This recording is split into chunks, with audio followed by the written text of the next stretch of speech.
Welcome to Just a Couple of Jerks with Paul Winstanley. In this first episode, I spoke to Adam Gross, a recent addition to the MEMCM program.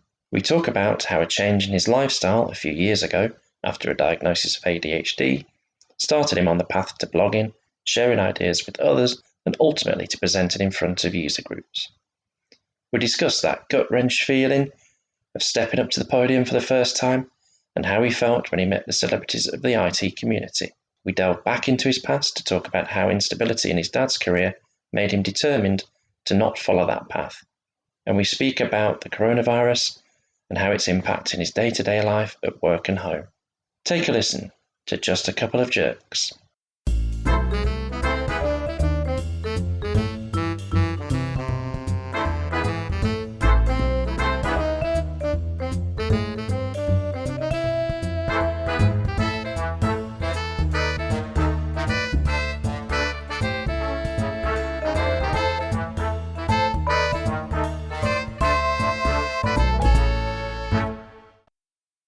If we just start recording and crack on.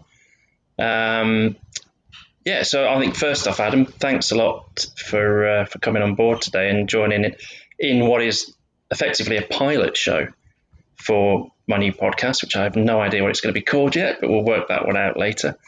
Thanks for coming on board. Well, thanks for having me. This is exciting. I love being part of fun projects, and this sounds like it's going to be a great one. Cool. So I'll introduce you. You're Adam Gross. You're a Enterprise Mobility MVP. Recently given that award. Tell me a bit about it. Receiving that. How did that feel? It's one of the most kind of surreal type things. It's one of those. I've been in IT since 2003 professionally, and never realized that I had stuff to contribute to the community, and kind of started realizing that, wow, I've got things that people want to hear and people enjoy reading. And how long you been contributing for? It's a few years, isn't it? I want to say that I really started in 2018, the beginning of 2018. Okay. I just got on social media and started realizing there was a huge community on Twitter, and then I picked up on some user group speaking engagements, and then that translated into conference speaking and just kind of blew up. And the MVP thing was just one of those things that came alongside. It was I'm doing all of the things, and someone said, "Hey, you qualify for MVP. You should give that a go." And so I did. And so I think I was one of those guys saying that, I think, at one point. Yeah. It's one of those things. I think we have two types of MVPs. We have the people who that's a goal for them. And it's that's what I want to reach. And then there's others who, in a way, I wouldn't want to say stumble across it, but you worked hard, you've achieved it, and next thing you know, you're kind of being nominated. And I mean, I definitely fall into that latter category. It was never on my agenda I have to have this award. This is what I'm trying to get. But it kind of feels that you're in that kind of boat as well. Absolutely. I mean, I think it's a weird place, because it's at some point you have to decide you want to try for it. So you have to decide you want to accept a nomination and apply. And so then at that point you are trying to get MVP, but all of the work that led up to it never had that intention. It was always just, I do this because I love it. I do this because the community appreciates it, and feel like I'm contributing. Absolutely. And I think, that initial, I'd be interested to see from yourself, that initial spark of going, okay, I'm going to go online and do something. What kind of inspired that? Was there any particular moment, or, what got you going on that path? Well, so if we, I guess, really, let's flip over to the personal side of it for a moment, I guess. So Sure. The prior year, in late 2017, I had gotten some kind of not great health news, and said, all right, it's time. This is the time I need to make some changes. And I did. I got some help with some, I got diagnosed with ADHD, and so I changed my diet to try to get my health under control a little bit, and started taking medication for ADHD. And it was this light. It was just like I flipped a switch, and all of a sudden I got this clarity on I just need to change what I'm doing. And within a few So what months. was that? Was that a weight loss thing as well? You say you changed the diet. Was that sort of Yeah, yeah, part of that? Or yeah. So I had a friend earlier in the year who was my age, who died of heart disease. And so then when I went in for my annual physical, I said, please just help me. My cholesterol was high. My, thought it was sure, close to diabetic and stuff. And said, okay, I've got to make a change here. And yeah, it was kind of scary. I yeah, think I went in fear, but I took the doctor's advice for the very first time and just changed my diet. I lost quite a lot of weight that I didn't even realize I had accumulated over the last 15 or 20 years. Um, yeah, and it turned into a full lifestyle change for me. And really, in that process, just being able to prove that I could have the self discipline to change my diet and stick to it, which I've stuck to it for the last 2 or 3 years now, um, uh, gave me the motivation to decide to do some blogging. Is where I yeah, started. yeah. Um, there were some Well, topics that I had come up with solutions for that I didn't realize, or that no one in the community had written about yet. And I said, oh, well, I need to share these somewhere. And so mm. I started a blog just so that I could share the unique solutions that I had come up with at the time. And that's really kind of where it started. And that's squaredozen.com, yeah. That's correct. Yep. And Yeah. so a little trivia on the square dozen for folks who don't quite get that. So my last name is Gross. Mm-hmm. So I guess when you grow up with the last name, you know that a gross is a unit of measure. So it's Mm-hmm. 144 of something. And so if you take 12 and you square it, a dozen squared, it's 144. 144 is a gross. So a square dozen. It's Yeah. just a gross is what it translates to.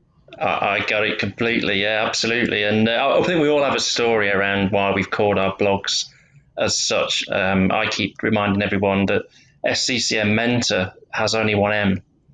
It's a Brangelina attempt type thing, yeah. So why has it only got the one M? And just move on. Maybe I should have put two M's in there because I'm SCC mentor effectively. But we all have a little story, so that's cool. Cool that you've got one of your own. And what was that first blog post then that you put out there? Can you remember? I want to say that it was related to, um, oh man, well I could probably just pull it up on the blog even, but it was it was doing in-place upgrades, I believe, and needing to enter the KMS key for Windows in order to Yeah, because you've got embedded BIOS. Um, so the BIOS has a key embedded into it, so it's got a Windows Pro key embedded. And so when we were doing in-place upgrades, if you don't put the KMS key in, then the upgrade would fail. And it was just kind of went round and round with that. And I want to say that was the first one. It was that one, I'm or testing your memory, mate. yeah, yeah, man, it's awful. Or it was there was It's another a one few where years ago. it was Don't worry. related to HP, BIOS or something. I don't know. Yeah, yeah. I Um, know. I think mine was a problem with IE. If you distributed it via the task sequence, it stopped you from logging in. Once you attempted to log in, and you had to delete an SQM file, and it took a while to find that problem to resolve it. So I was kind of like, oh, I might blog this, and I was inspired by a chap who'd done a bit of work with me in the past. I'd seen him do a blog, and I thought, oh, I'm going to do this. I'm going to put this out there, and it was a self-help knowledge base for me initially. I've got that problem. How do I resolve it? I'm going to forget this in 6 months' time. I'm gonna write it down, and then oh, next thing your you know, memory lasts that long? I forgot it well, this is yesterday. it. Yeah, yeah. But 6 years later, I wrote that and still remember it. So it's obviously worked in some way or other. And yeah, purely that initially, and then I saw people come into the site and thought, my God, people are reading this. So and all about helping people. And I assume that's, I see you're very, very active in the community, so you do help out a lot of people. So that must give you satisfaction and pleasure.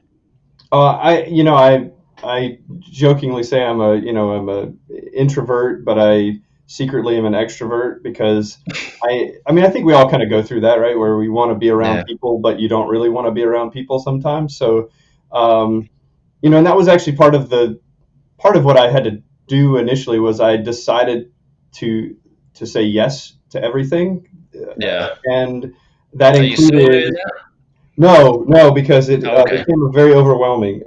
Yeah. I got in really deep on just overcommitting and felt like that was impacting all sorts of things. But initially, it was great because it's like, okay, you've got to go and socialize with people, and I don't really necessarily want to hang out with strangers and talk about tech, and yet found that that was very fulfilling once I Mm. decided to do it, and so I just kind of jumped in and made that happen, I guess. But So did that lead to these kind of user groups quite early on then, presenting, that sort of thing? Did it kickstart quite early after doing that initial blog piece?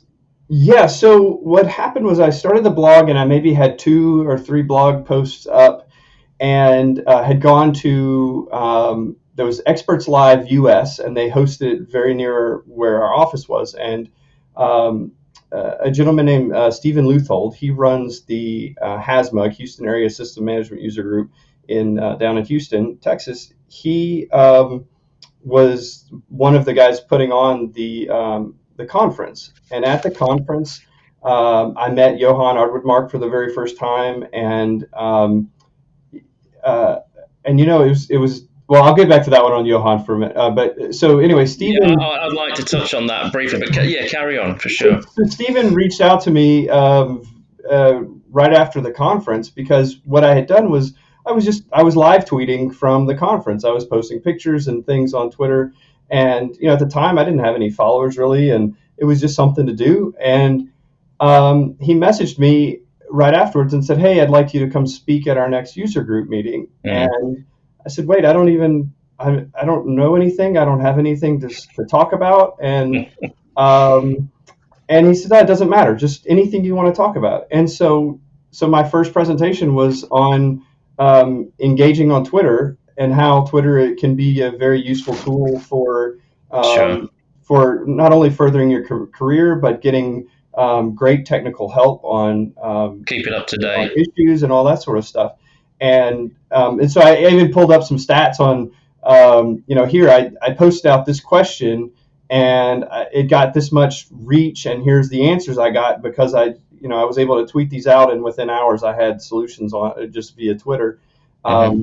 And so that was my first presentation. So that happened like in May of 2018, and I got the bug for Yeah. public speaking. I realized I really enjoyed it. Okay, so when you're going up to do that first, but we'll go back to Johan in a moment because I'd really like to chat about that moment. But you're doing this presentation; it's your first one. How do you inside you? How are you feeling about that? I absolutely brick it every time I do presentations. I have this moment of standing there going, "What the hell am I doing there?" I have these things going on in my head saying no one is listening to you as I'm presenting, and I'm sure they're not, but I'm sure they are. But I get good feedback on the presentations. But I'm always asking those questions inside my head. So how do you cope with that? How does that work for you? Have you ever jumped off of a high dive or off of a cliff or something like that? Like where you have to You're on the decide. edge. I'm on the edge, and I have to decide that I'm going to enjoy it once I do it. But right Yeah, now, it's the most petrifying thing in the world. That's yeah, the feeling every single time I've gotten up to speak.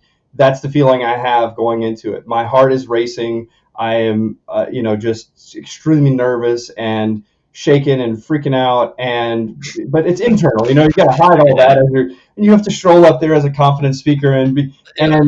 and the whole time you're just in the back, like you said, in the back of your head, you're like, this is awful. I'm destroying this. But Everyone will know this stuff. Why am I talking about it? Is what I go through. They've all done this, and they haven't. Some have, some haven't. yeah, or you see other speakers that just do it, and it's just like, oh, this looks like the easiest thing. And later you talk to Yeah. them, and everyone feels the same way. And Yeah. so I decided that if that feeling ever subsides, if I don't have that rush before I go up, I think it'll be time to hang it up, Yeah. because I feel like I'm doing it for the wrong reasons or something. But overall, yeah, you have to just decide that it will be worth it in the end, and just start talking and do it. And Yeah. it's a very freeing thing, because I think if you frame it in the context of, just two guys talking about tech. So you run into somebody, you're having a beer with them, and you start talking about your tech challenges, or this or that solution or something, or you're just describing a solution to your coworker. Mm. When you know the information, and it's something that you've worked really hard on to get a solution for, I think it's very, very easy to just, anybody can talk for 20, 30 minutes about some solution that they developed. And Mm. then just take that same concept. It doesn't have to be much. It doesn't have to be more than that. It's stand up and give your 20-minute elevator speech, or 10-minute, or I mean, whatever. So MMS, Midwest Management Summit, has a segment at the end, or at the end of the week, called Tips and Tricks. So anyone who has an idea can get up, and they can spend 3 minutes giving a tip about something that they've built. And guys will get up there, and you can hear it audibly. Their voice is shaking, and they're shaking up there as they're doing it. But the incentive is they're going to win a laptop, so I think that helps. Maybe if Yeah. more people would speak, if we gave them free laptops at the end. But you can see the excitement that they get when they get the applause at the end after they showed their tip of this Yeah. thing that no one's ever seen, or that they built on their own, that they don't have coworkers to share it with or something. And Mm. being able to see that reward of that, the applause and the appreciation from their peers, and be able to stand up in a room of experts in their own fields, and be able to present your thing.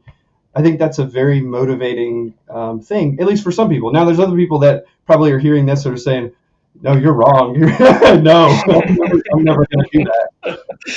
Oh, it's tricky.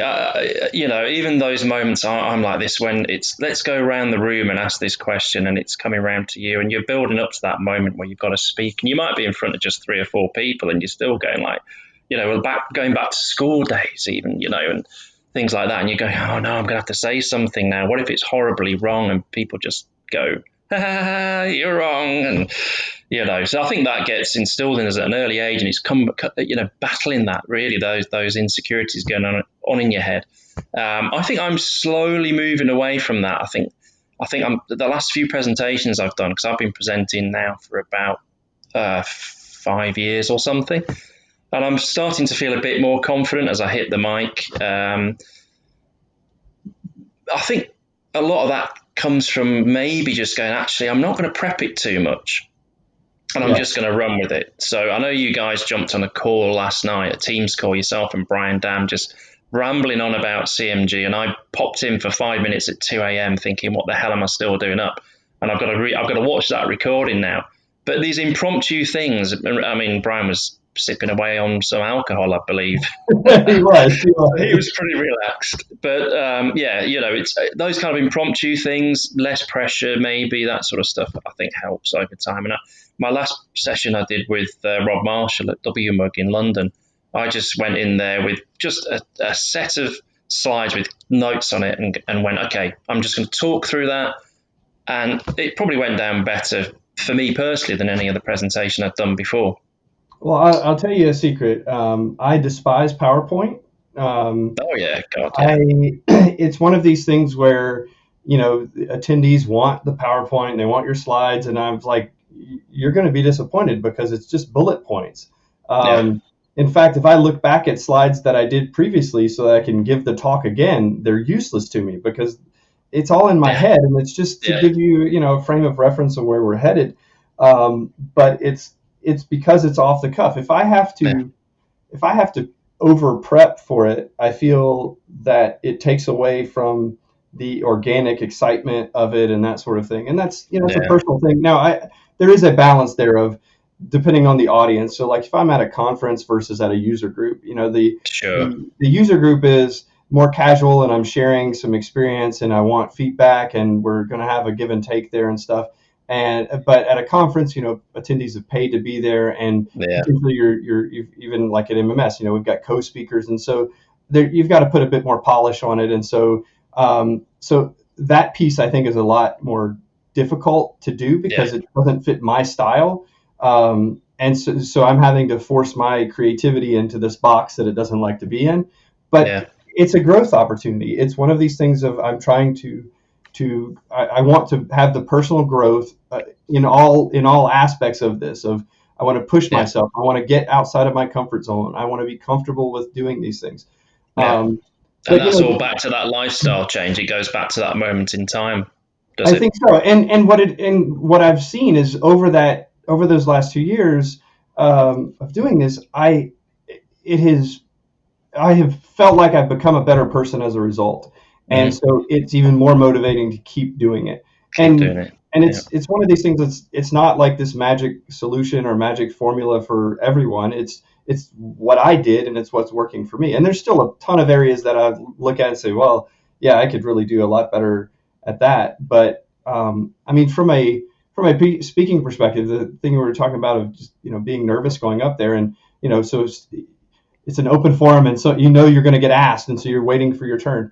So the thing that I keep thinking in my head is, when's the last time that someone came up to you afterwards, or even during you speaking and said, "Wow, that was awful. Why did you open your mouth?"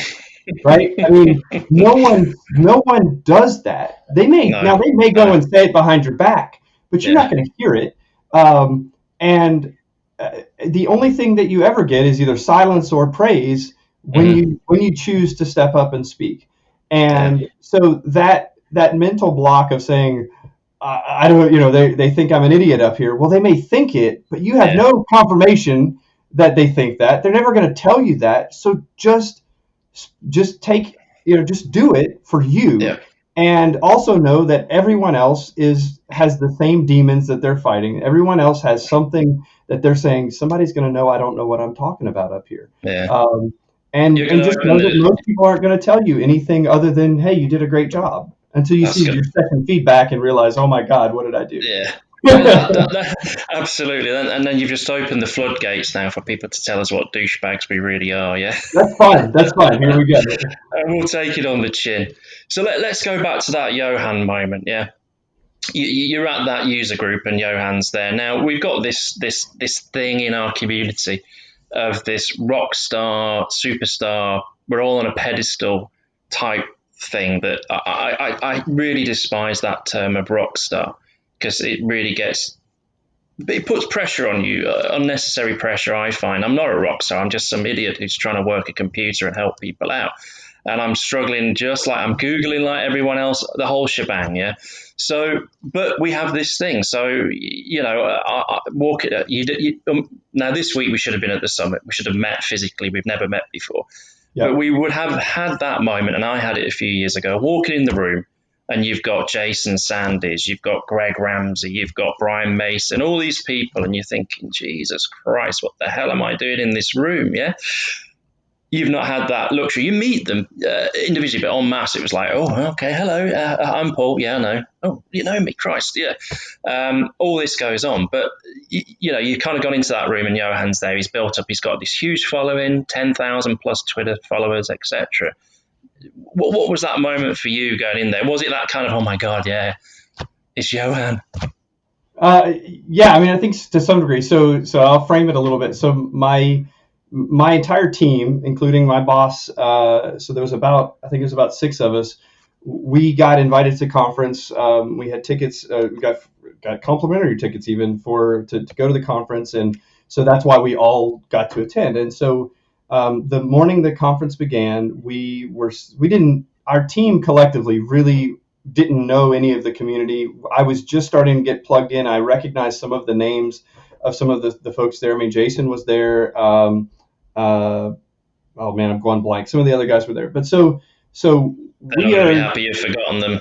I know, right? We're standing there clustered right by the escalator in the hotel lobby, and Johan came up the escalator, and as he comes up, he's hasn't even had his morning coffee or whatever, and we immediately just start yelling, Johan, hey, like his big fan club, and just to be goofy, right? And honestly, in our community, I mean, at least in our team, because we've not traditionally been a config manager shop, and we just kind of have done things on our own. We knew of Johan and Mike Nystrom, and that was probably it for the most part. So that's the rock stars, because they're the most prominent in that space, in operating system deployment space, and that's what we've been living in our desktop. Sure. So anyway, Johan comes up the escalator, and we just yelled and cheered for him, and he just kind of put his head down and waved and walked away. But he came back a few minutes later and came and chatted with us, and we got a little group picture with him.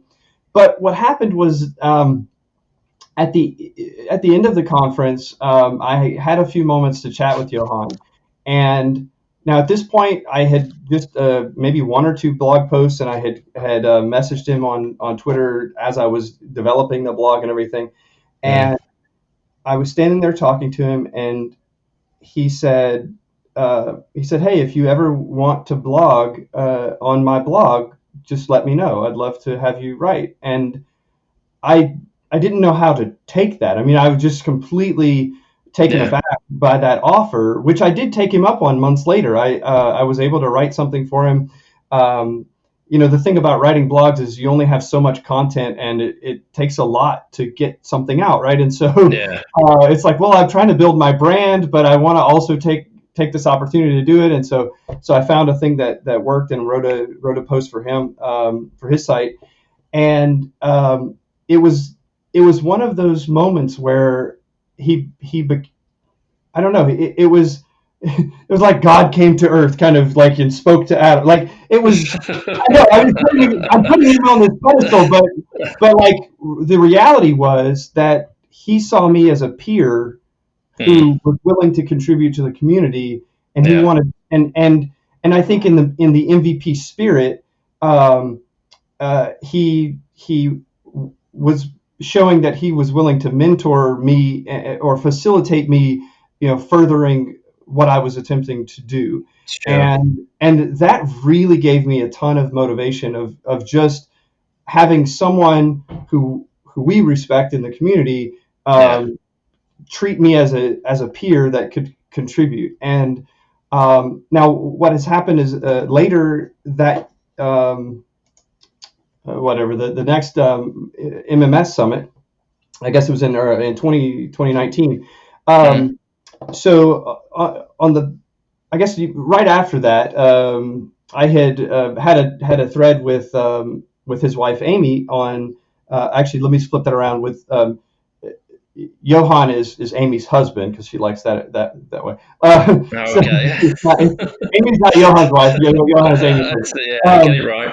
They're equals, and they both are amazing people. And the thing about them is that they are genuine, and they love the community, and they love giving back, and they are the most down to earth, amazing people that I've ever met. Like, so what was happening is, when I went to Ignite later that year, Amy had been harassing me on Twitter and saying, when are you going to speak at a conference? When are you going to do it? And I finally said, okay. And somehow in a conversation with her, she was saying, well, the secret to getting good conference bids is having a good co-speaker. And she says, hint, hint, Johan. And my brain went way faster than it should have on this, but I immediately says, oh, do you think he would speak with me? And what she meant was that she was using Johan to get into conferences. That was, I think, was the joke there, right? Within a few minutes, Johan messaged me on Twitter and said, hey, I heard you'd like to speak with me at a conference. I'd love to do that. Cool. And once again, it was just this, like, wait, are you kidding me? Like, you're Johan. And so then I took that opportunity. So for MMS, you have a co-speaker, and so that was what we got to do. I got to have some one-on-one time with him, prepping for sessions and things, and then we got to speak together. And throughout that whole process, I was able to learn from him, and he gave me tips on how to build out the presentation, and then afterwards we got to have some conversations around hey, you went long on this, and let's trim this or do this. And but the whole time, I mean, just even the way once we got to the conference and the way that he interacted with the people, I mean, I was taking notes mentally the whole time because Yeah. like, he's done this so much that he's really got his own. I mean, he's got his own style. I'm not trying to copy, Yeah. but it Yeah. was very inspirational to be able to have that mentorship, even as loose as that was, like just to be able to have that opportunity to spend that time with someone that I respected in the community and be able to take some notes on how I could do the same myself. Sure. Effectively, he was Yoda, and you were Luke Skywalker. Yeah. Something like in that. Empire, so we'll refer to him as Yoda from now on. Um, MMS, there you mentioned that. Obviously, this year it's up in the air with things that are going on in the world. We really don't know if it's actually going to happen at the moment. Things are tentatively being rescheduled for July. We would have been meeting up potentially there as well. It's never going to happen. We're never going to meet each other. So let's forget that. This is as close as contact, social distancing, working at the moment. We're keeping apart. So how is the coronavirus affecting yourselves personally, and how is that affecting your work at present? I'd be interested to kind of get a feel for that. Yeah, so it's quite interesting. So our offices are effectively shut down, except for essential personnel, and we are even at a heightened level at the facility that I work at. And Um, what industry is it you're in, Adam, so at I'm your in the company? chemicals industry. Okay. We so I mean we're a small, semi-small, I mean whatever company. We Yeah. Well, so I don't know. Sorry, I lost my track. So we, so I work in. I'm on our enterprise desktop team, and there's about four of us, three of us Mm, now. And we do all of the imaging, or I'll build out all of the task sequences and do all the management for our desktop environment. And then we have local staff at each of our facilities around the world that do all the actual desktop work. Um, and so what we've been told is we are not allowed to go into the office unless explicitly directed by our supervisors. And mm-hmm. so we fortunately can work from home, and all of the workforce from at least from our main um, headquarters facility where I work has been told to work from home. So I don't know how many people are actually going into the office, but they've even split us into shifts. So like my Sure. team, if I have to go in the office, there's a calendar of these are the days that you're allowed to be in the office, and no one else from my team is allowed to be there at the same time as me. And that's to prevent basically taking out a whole team if one of us happens to get infected Sure. or something. Yeah. So I mean, I work from home regularly. I mean, so it's not a foreign concept, but we're definitely Yeah. a very collaborative team. And so not being next to each other to be able to collaborate is somewhat difficult. And then, Hmm. trying to test images on physical hardware that you don't have is challenging. I say that, but I technically haven't been in the office in the last 2 weeks because I was out um, with spring break the previous week, and then this week I've done MVP Summit. So I've sort of been spared so far of the from having to deal The with re- all of the stuff. Kind of But the real my impact. Yeah. but my children also are out of school, and so my Yeah. wife has she actually chose to get furloughed from her job um, to allow other folks to work. Okay. Um, and they're trying. So she does pediatric physical therapy, and so that's a very hands-on type job. And Sure. they were trying to move over to doing the telemedicine, where someone could FaceTime you and get medical help. And Sure. so we realized that it was better for her company, which is owned by two of our friends, both women, and so it's this small company, only been in business a couple of years, and they've been trying to grow, and this is a huge impact to them. And so we Yeah. said, okay, this is what we can do to help maybe keep them afloat, is let her take a step back. And at the same Sure. time, now she gets to learn how to homeschool our children. And so I've been feeling guilty sitting in my office all week while she's been downstairs trying to educate our children. But it's Yeah. I think the way that we're getting through it though is just communication. Just going down and having conversations with her. We're talking about our feelings. I know that's one of Mm. those tough things to do, but just making sure that both of us are okay so that we can be present for our children and Yeah. help through this. And Do they um, have any lockdowns in your area yet? Has that kind of been instigated at all?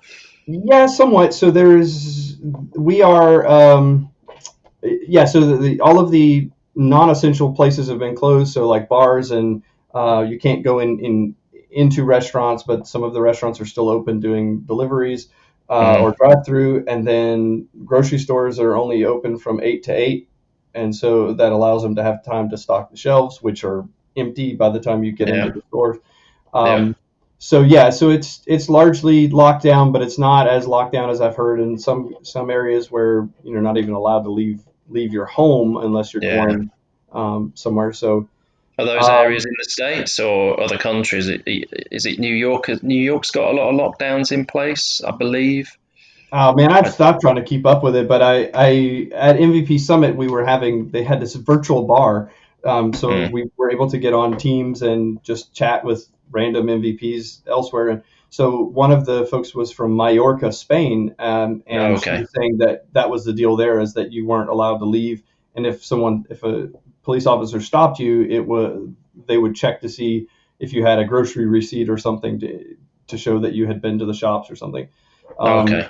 so yeah, it's quite a bit different there, I think. Yeah, I think we're close to it here. So I'm on the outskirts of London, and there's talk. It's been knocked back at the moment from Boris and the team, and I think we're edging towards some kind of lockdown, possibly next week. They're trying to avoid that, but we're kind of catching up to Italy. We're a couple of weeks behind Italy in trajectory, so really it doesn't make sense to keep us moving around long term. And yeah, it's pretty scary times. And I mean, I've been doing some things to try and help my mum. She lives alone up in the north of England. My brother's nearby, so it's trying to assist where possible on in those kind of scenarios. Just trying to arrange food at some point. She's got a couple of weeks of stock.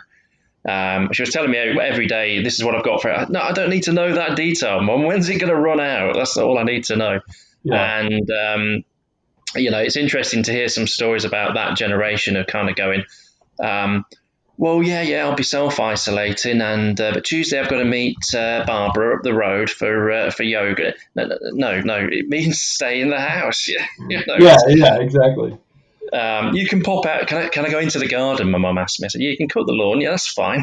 That's just Yeah, So it's them understanding as well is key, because this is unknown for all of us really, and it's really scary times, and really worrying for everyone really. And we're lucky in a way that we're in an industry where we can remote work and we can still provide a service, and it's a service that's obviously in huge demand. Have you had to ramp things up a bit within your business, kind of home working solutions? Obviously, Teams has gone crazy, and is it 14 million new users or something this week? yeah. I think they're up to 44 million, daily users or something. Yeah, it's nuts. I mean, so I haven't really been in the office, so it's hard to really. But I mean, I've had some conversations with our bosses. So, um, So I think most of the folks are on VPN at this point, at least the office worker type people. I mean, it's when you Yeah. look at, we're a manufacturing facility, so a large portion of our population works inside a manufacturing, and so they have Mm. to be present, they have to be working in a control room, and those Yeah. sorts of things. So I imagine that that's quite a bit more difficult. But yeah, I It's trying think to continue that as a business as normal scenario in some way, isn't it? Trying to keep that flow going and keep the workers yeah. working, and it's how Well, to juggle that. and I think for us, for like, so teams is, we're still in a pilot for teams, and so I haven't seen how that, whether we're rolling that out faster now, or I mean, we've been Yeah. using Skype for Business and things. So um, yeah, it's going to be interesting to see how Yeah. this changes. And I think the other thing that I'm interested in seeing how this pans out is, what does this look like long term in Yeah. from a remote work perspective, because some Yeah. industries have fully embraced remote work for a very long time. And in our industry, that's not really a thing. I mean, some people do, mostly salespeople. I can do it, occasionally, but not as a really regular thing, not daily for sure.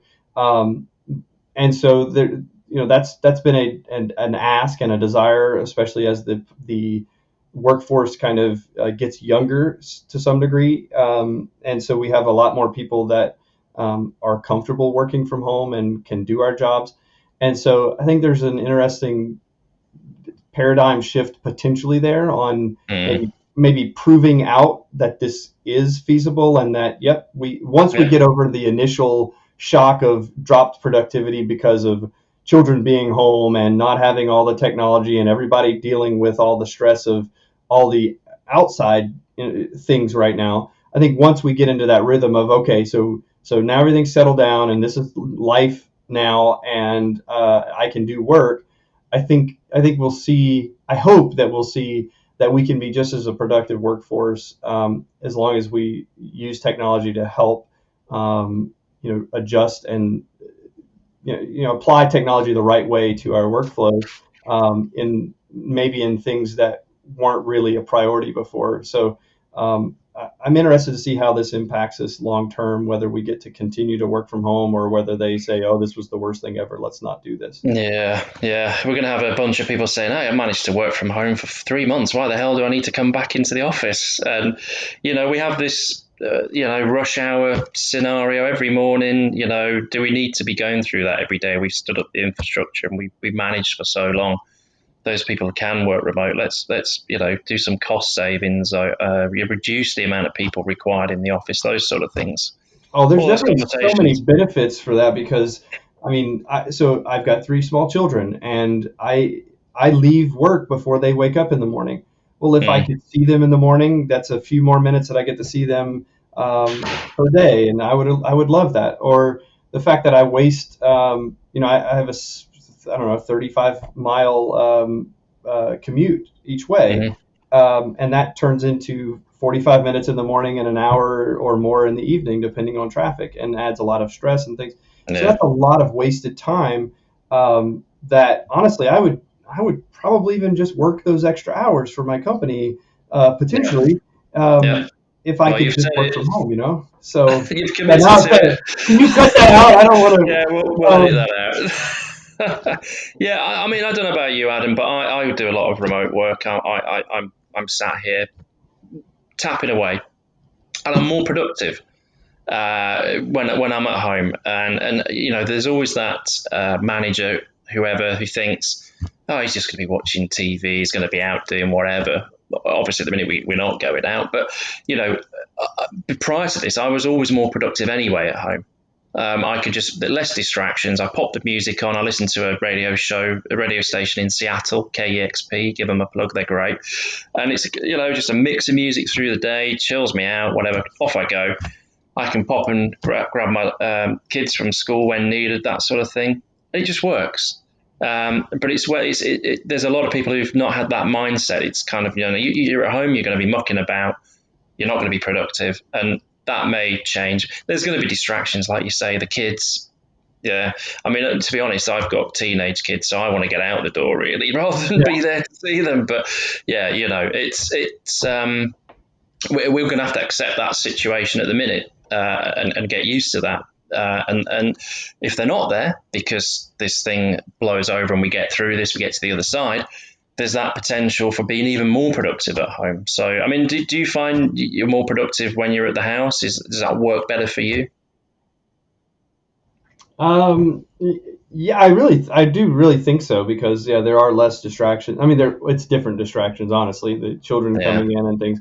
Um, but yeah, I mean, I don't know. It's one of those deals of it's a discipline thing, and it's a recognizing that you're an adult and you're a breadwinner kind of mentality here. Of look, if I goof off long enough, my employer's not going to let me do this yeah, or let me continue to work for them. And so that's the proper adult way to look at this. Look, yeah, we're adults. They're trusting me to do my job. I'm paid to do this work. Just because they can't see me doesn't mean I get to just do what I want to do.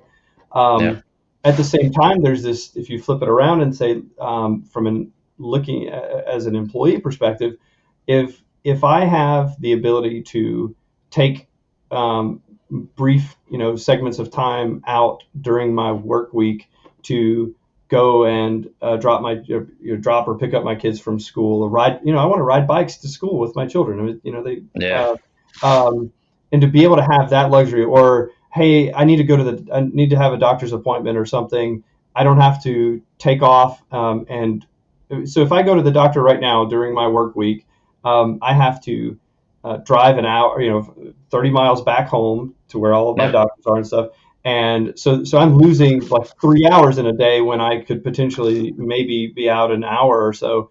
Um, and so I can be more productive and schedule things. And so all I have to do is just tack an hour on my workday from home, so I could work in the evenings after my children are in bed, and so I could yeah, have an adjusted schedule.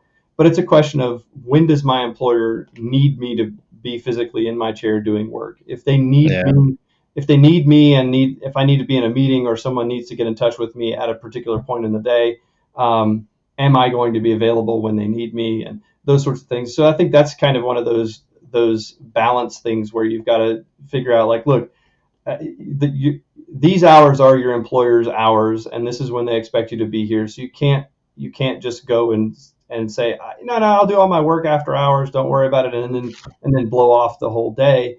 Um, yeah, uh, and it, but at the same time, if you're working on project work or something and no one needs you, and you just are an independent contributor and you just deliver a product like consultants do many yeah. times, then does it really matter when you are doing your work? Maybe it does, maybe it doesn't. But that's a balance thing that I think people are thinking about, or hope people are thinking about as they go through all this stuff. Yeah, I mean that's how I operate. So consulting, doing particular projects, whatever. The beauty is, as you say, I'll do it this evening because I'm not. There's no requirement and reliance on me. But there's that I need to switch off moment as well, which is really hard to do at times because you may go, okay, I've been working all day maybe, and I've got a few more tasks I need to do, so I'll carry on through. Next thing you know, it's 11 at night, and you're still doing it. And then also as MVPs or community people, in particular, we don't stop anyway. I tend to find. I mean, people say to me, "How the hell do you do all this stuff? Where do you fit all this stuff in?" And that's the exact sentiments I get when I look at the stuff you're churning out. I go, my God, when does he ever stop? Yeah. So you're balancing that totally to then get quality of life beyond this stuff. And it's a tricky balance. It's we don't want to burn ourselves out. I took time out over Christmas. I took self-imposed break. I had 6 weeks off just to chill. I'd been working hard for a good 18 months and thought I wasn't burning out, but I just thought, no, have some time off. Went and studied and did 2 exams, got certified. So it wasn't time off at all. But yeah, it's tricky. I It's, agree it's a with you hard on balance. that. The balance is something that my wife and I frequently discuss because I if I look at my sleep patterns during a typical week, I'm generally, going to bed at 1 or 2 a.m. and my alarm goes off at, 5:45. Are you And waking the wife up as you go to bed? no, she's learned to sleep through it mostly. No, that's good. Uh, I always wake mine up and like, I get grief. yeah, I've learned not to, because then she'll know what time I came to bed, and so I just Yeah, prefer not and to. then you get the grief. Yeah, Yeah, but it's one of those things where, like, so I think most people, well, I don't want to lump everyone together because that's just rude, but so prior to starting to do community contributions, I've always been a project guy. I've always needed to have something to do to occupy my time. I get very bored just sitting and watching television every night and watching the same, I mean, come on, have you ever looked at the fact that most shows, like, a regular weekly drama is a cookie cutter same thing every time, they just change the dead people, like, um, and so I get really bored with that. I mean, same thing with video games. I can't play video games very long because I just get bored with them. yeah, And so obviously yeah. I've got Is something that the new and ADHD shiny. though? Is Do that I? the ADHD kicking in there though? I don't know. It's just because it was the way I was before ADHD, and Yeah, clearly didn't change anything once I got it, and I'm not really or once I yeah, diagnosed it. I don't know that it has changed a lot there. But so what has happened is I normally was doing like house projects, or like I've got a boat, and I learned how to do fiberglass repair to rebuild the whole transom on it. And oh, cool. then I've do carpentry work around the house. I had to rebuild my back wall, I think early in 2018. The so I always Jeez, have to have I'm gonna something. book you in. Yeah, I'm gonna book you in. I've got a lot of housework I need doing. I'm very inefficient and don't know what I'm doing. It takes a long time, Doesn't matter but it's as one long as of it those gets things done. where once I get going with it, it's something that engages me, but I can't Yeah, stop until it goes away. And I think, honestly, I think that's the thing that the blogging and all of this stuff has really helped me with, is that once I yeah, write it, once I get it out, then my brain can relax on that particular topic, because up until mm, then it will just keep bouncing around in my head all the time until I finally kind of get it out. So I think that has really helped a lot on just kind of letting my brain settle on some of this stuff. But yeah, at the same time, I started doing side consulting. So I filled up my evenings with consulting on config manager stuff, um, uh, and so I really am not getting a break as much as I probably should on this stuff. But I enjoy it, and if I'm not doing yeah. this, then I'm sitting around the house just like, I need to do something. I need to Doing do stuff. something. And Yeah, so yeah, so at least I'm, being somewhat, I'm making money on the side, or I'm contributing to the community or something. And so, yeah, and I'm here. I'm available if my family needs me. I'm mostly doing it after hours. And ultimately, it's like, look, I could either be doing this and having fulfillment with this, or I could be wasting my time watching television or playing video yeah, games. yeah, And it's whatever people want to do, but it's also finding that balance of, okay, I've been overworking, I need to take a break. And I did the same thing in early this year, late last year. Really, and it was weird. I got into that holiday funk, where I think most of December and January I wasn't motivated to do anything, and I just wanted to mm, sleep, and I was kind of depressed, and just like, I don't know, I can't put words on paper. I can't do it. yeah, And yeah. yeah, it's been a You should have done two exams. That soon gets you going. yeah, Yeah, yeah. no, I mean, I can relate to that. And, I mean, my dad, he used to come home. He worked, he was an electrician working in the coal mines up in the north of England. And he'd come home 5, 6 every day. I'd be sat in his chair. He'd tap me on the back of his head. He'd get his meal cooked for him by my mum, tap me on the back of the head, which meant get out of his chair because he was sitting down to watch TV for the night. And that was it. And he'd sit there till 11, 1 in the morning. He was happy though, so that worked for him. But I've had my moments in the past in my 20s sitting down and just watching stupid amounts of TV and playing video games on the Amiga as a kid. And then really after that, I just got bored of it really. And TV, I watch bits now and again, but I'm not really too fussed.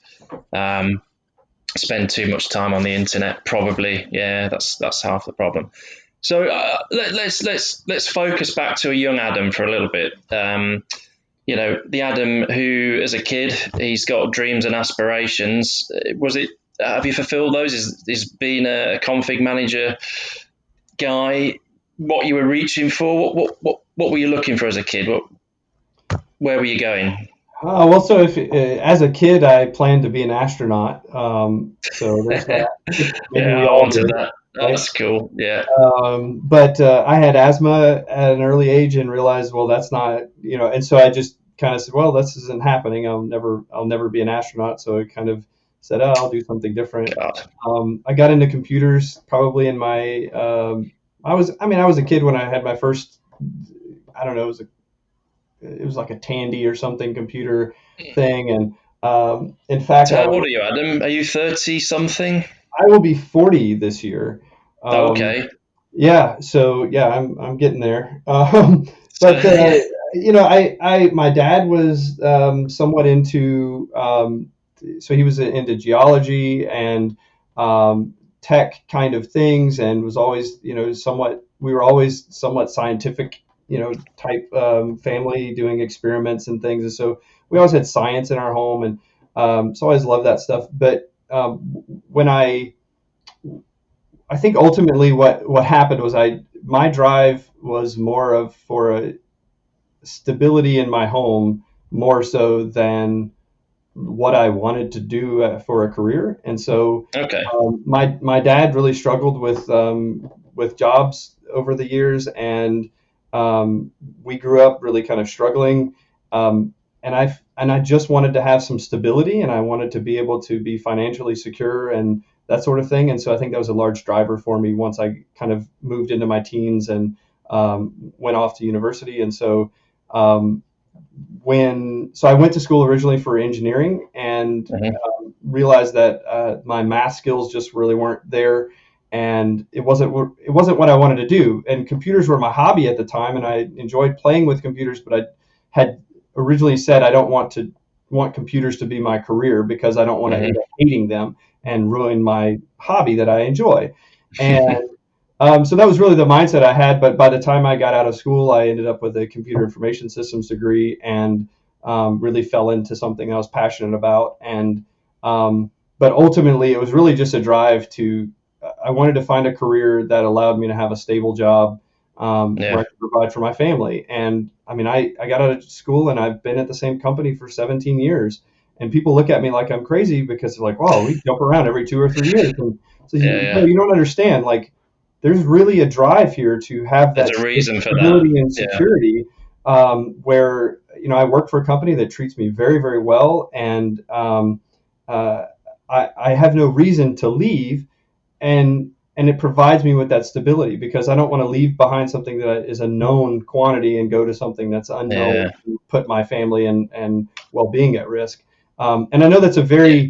it's a weird, it's like I'm maybe I'm overly cautious, but I don't need to be risky with this area of my life. It's one of those, like, I'm doing well at what I'm doing. I'm being fulfilled mentally, physically, whatever. Like, it's doing what it needs to do, and so it, it's it's a means to an end, really. I think if you look at it, Yeah.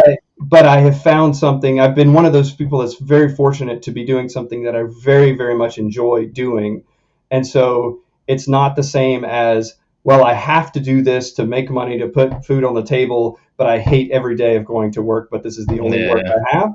I know there's a lot of people that live in that sort of world, and for me, this has been one of those dream come true, like where I set a target and I said, this is what I want to do. This is where I want Yeah. to be, and I set out for it, and I've been able to get to a place where I'm comfortable doing what I'm doing and really enjoy Yeah. this.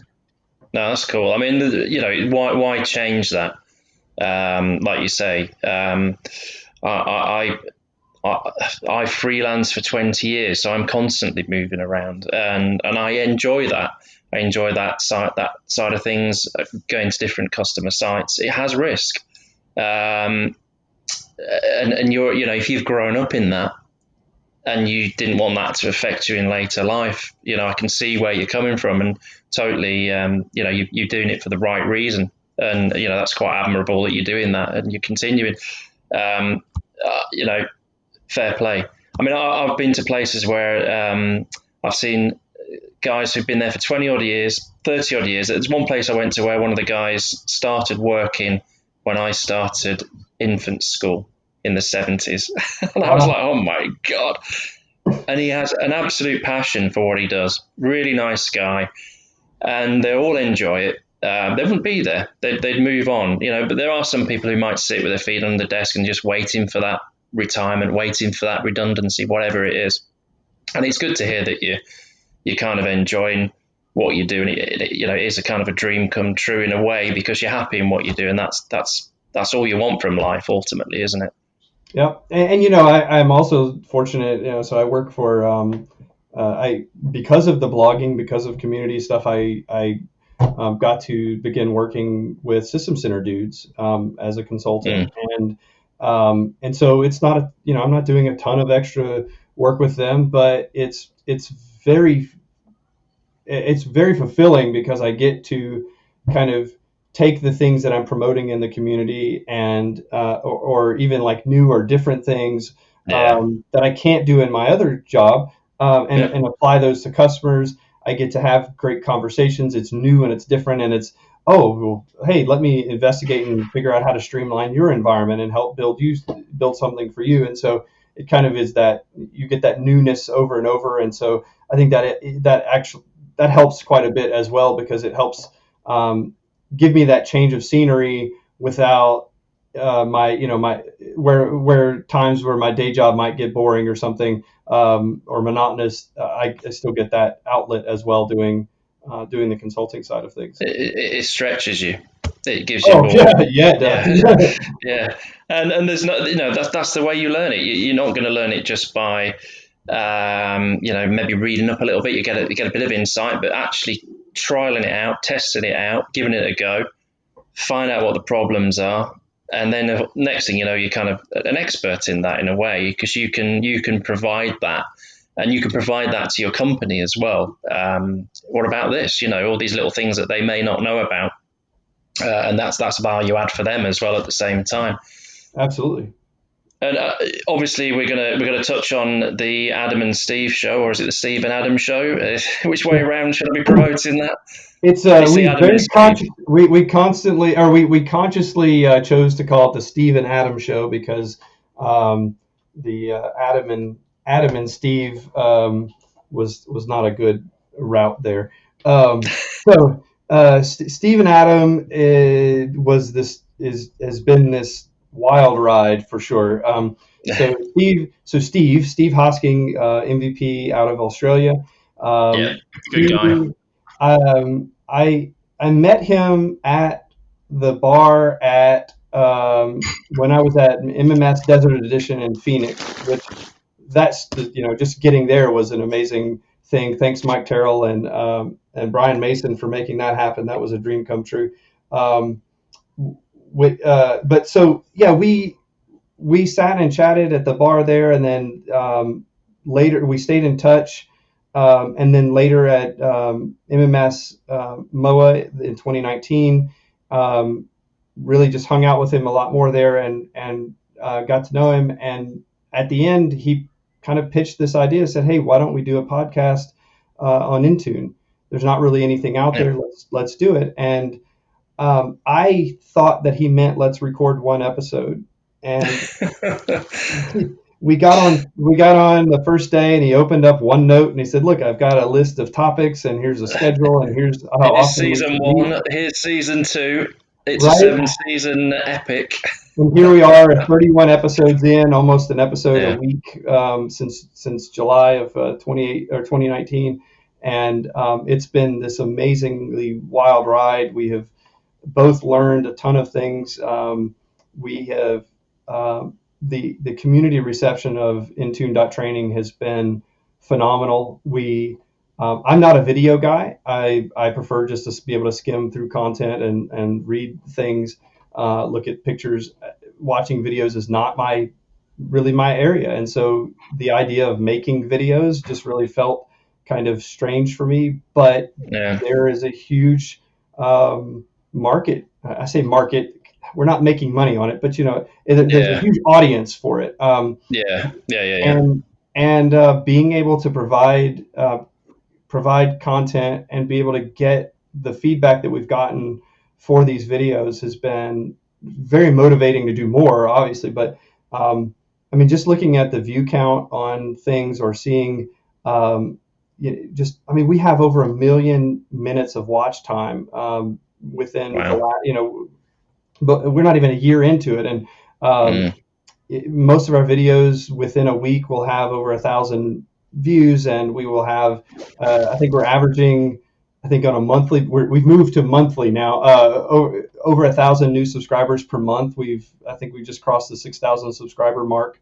Um, and all of that, I mean, I look at that and say, okay, I'm looking at the numbers. This has nothing to do with subscriber count and numbers and things.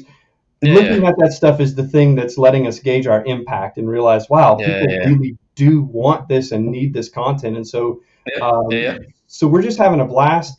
The reality of that, and we've joked about it on the episodes before, is that we have very limited time in our schedules to put into this, and so everything that we're doing is mostly off the cuff, where we will get on Friday nights. We'll get on and we'll have a quick chat about what we want to talk about, and then we hit record and Go go. for it. Yeah. We do very little prep, if any. Sometimes we need to prep some machines or something, but for the most Yeah. part, we just wing it. And a lot of times the content is things that is the first time I've seen it, and other Yeah. times I do Yeah. know what I'm looking at. But we've set up this dynamic where Steve is the expert and Adam is not, and so I try to maintain that You're the perspective guy. as we go through it. You're So the guy that asking the questions. Yeah. yeah, my goal is to ask the questions that everyone else would be asking who would be seeing Yeah. it for the first time. Yeah. Yeah.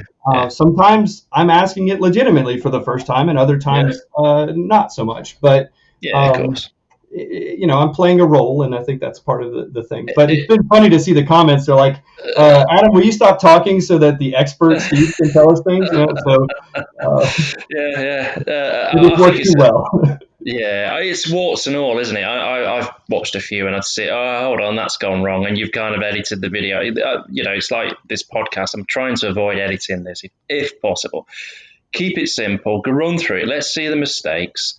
I did a live blog a few years ago on the WMUG website, and one guy, Mike Marable, you probably know Mike well, Yes, yes. out in the community was following this. And said, this is really cool. And I was basically doing an in-place upgrade of Windows 10 back in 2012 days. He got the imported zip task sequence Microsoft released, went through it, and okay, where does it go wrong?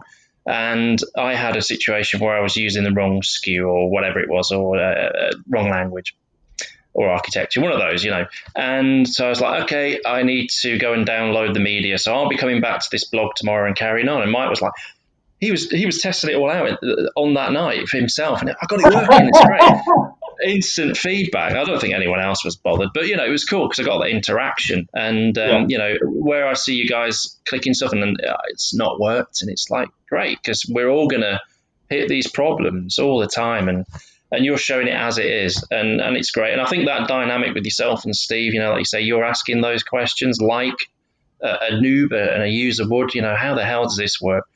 And I think that's why it's so popular. And I think it's a great way of people onboarding who've got no experience in it at all to run through those tutorials and go, okay, this is how I did it. This is how these guys do it. It's simple. I can move quickly because let's face it, there's a lot of complexity there, but it's not like managing SCCM or config manager, whatever we're going to call it these days. MEMCM, whatever it is. Yeah, that's a lot of nuts and bolts, lots of things that can go wrong, infrastructure, etc. Things are going to go wrong with Intune, but we can have a more simple way of delivering, and you can onboard very quickly using your tutorials, which I think are great. So Well, I've and watched a few to see how they go, see if it you works for know, you at the end. I think the other perspective that we've taken on this is that our goal was not to have to basically record ourselves following a step-by-step process to do a thing. Yeah. I mean, there's plenty of blogs, even the Microsoft Docs. I mean, you could do what we're doing if you just went and read the docs, and just follow the steps, right? But what you don't get from the docs is the commentary that we feel is the missing component with a lot of this stuff, where we are having a discussion around the why and the conceptual or the design pieces of things that I think is not necessarily discussed in a guide that just has screenshots and step one, step two. We Yeah. are, some people complain about the banter, and I just delete those comments on YouTube because Yeah. that's our goal is banter. That's really the focus. Is we want to have the banter because Yeah. I think the way that we've described it a couple of times when we've talked on the side is about what our goals are on here is what if you were sitting at a table with experts who were talking about Intune, how much would you absorb if you were a noob who'd never has never seen it, never done it, or just starting out and had some questions? If you were sitting at a table with some experts who were just having a chat around, oh hey, this is what we did about this, or here's why we did it, or what do you think about this? We want the viewers to kind of be that fly on the wall to some degree on having letting us have these discussions, or like what questions would you ask if you could talk to an expert. So I'm trying to ask those questions on the behalf of the viewers that are not things that are going to be explicitly written out in the Microsoft Docs Yeah. or that sort of thing. And so I think that's the other, at least from our perspective, that's the other really value add that we're putting in there. Unfortunately, it really does jumble up the tech pieces in between, right? And so, Yeah. yeah, but hey, it's like you said, warts and all. This is what you get. That's cool. I mean, it ultimately for me, how I see it, it's the Abbott and Costello of the Intune world. You work out who's Abbott and who's Costello, yeah. Adam, it's been a real treat chatting you today. I'm gutted that we haven't met in person this week like we should have. Um, and there's time for that. Who knows if MMS happens? I think we're going to wrap up around now. We've had a good old gas and chat, and you've got your day ahead of you. Was it 10:30 almost your time now? Is that right? Am I wrong? Yep. And I've then lost track. later today we're going to probably set up an MVP roundtable and do some other things as well. So yeah, Oh, when's that happening? we've got a full day. Oh, Yeah, I'll send you the invite. We'll get you send me the invite. onboarded there. The worst thing about the virtual summit is it really hit me at a bad time for in the day when the kids are wanting feeding and my wife's out. She's tutoring people. So now she's learning the intricacies of Skype. That's next thing. But it's been the wrong time for me. So I've missed most of this virtual summit. I've been on there. I've been trying to listen. It's been really hard. But yeah, hopefully we'll get to meet up soon. Do you want to just do some self promotion now? Tell us about your Twitter handle, your blogs, and all that. Just give us the Oh, links to sure, those. sure. Okay, so primary whatever social media, Twitter is at Adam Gross TX. My DMs are open if you want to chat with me there, or just tweet at me. So then we've got asquaredozen.com is my primary blog. Then I've got intune.training, just that's a URL. So intune.training will take you to our Intune training YouTube channel. If you want to get your kids involved in coding, you can check out codingwithcaroline.com. Hey, That's my daughter Caroline. She just turned 8. fantastic. Then also have sysmansquad.com. That's a kind of a community-driven forum for learning how to blog or being able to contribute without having to own your own blog and deal with all that. We've got some mentorship opportunities there as well. So if you want to contribute either blog or if you want to come and contribute as a mentor, we've got that as well. I did message you. I've done nothing since. I'm really sorry about that. So That's we'll all try good. and hook up on that. Yeah. You really aren't busy enough, Adam. You're really not. There's not enough going on in your life there in the community. It's terrible. So pull your socks up, if you want to get renewed. No, it's been a real treat. I'm really gutted we haven't met up. So thanks for taking part today, and thanks for being the first guest on this show, whatever it's going to be called. I have no idea as yet. And thanks and good luck with all that you do. It's you really are one of the good guys and a good contributor to the community. So thanks for being part of it today. Well, thanks for having me, Paul. It's been a blast.